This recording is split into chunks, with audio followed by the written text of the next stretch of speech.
And this path of individual sovereignty, a lot of it is about breaking those addictions that we have to the layers on top of that core truth, which you just mentioned is love.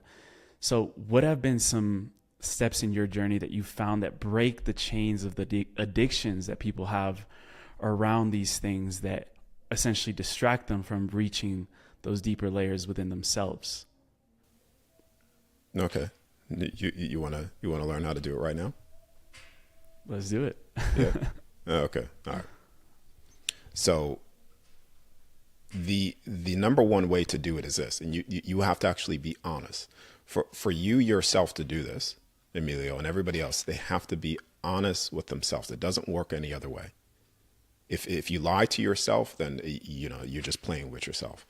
But the number one way to find out that love, that core of things, and break down everything else, is I want you to imagine for a moment, and you have to really step into this. Imagine for a moment that when you're searching for a truth of all things to make sense of everything, and you go back to the far reaches of from the very beginning of all things, and when you're there, all you find is a number one truth that reflects to you that nothing matters. And once you're there and that reflection's there, that nothing matters, no mission, no pursuit, nothing that you do, good, evil, in love, or fear, none of it matters. And once you're even on the other side, an all-powerful being that can manifest with its will and its spoken word, nothing that you do matters and will never matter. And once you're in that state, and only in that state,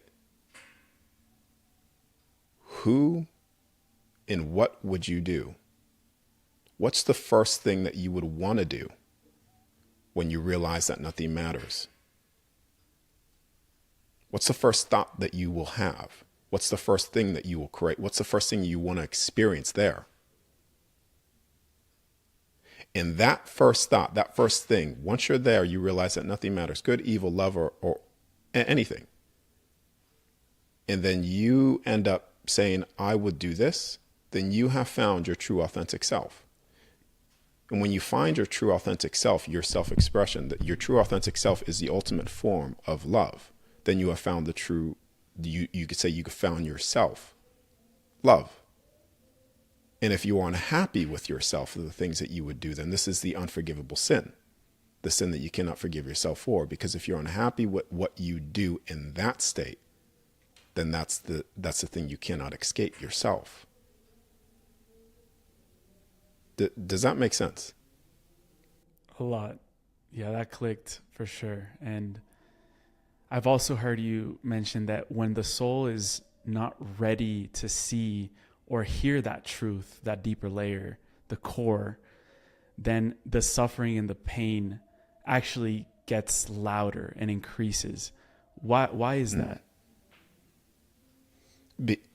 Because the thing is, right now, once you do that exercise, right now, people, and including myself in the past, the growing up, stuff like that, you could say it's riddled with like pretending, acting, having false masks on, just constantly pretend. That's what people are doing. They're pretending, not able to just step back into, if nothing matters, what would I do then? And in some people may find that they are very unhappy with that. They're very unhappy with that. And this is precisely why love, if you step out of love here and if you step out of love there, it is the suffering. All things out of love is suffering and pain. Fear is the opposite of love. So you would have to come into a state where you go back into love, because the true essence of love is where no pain will ever exist. ever.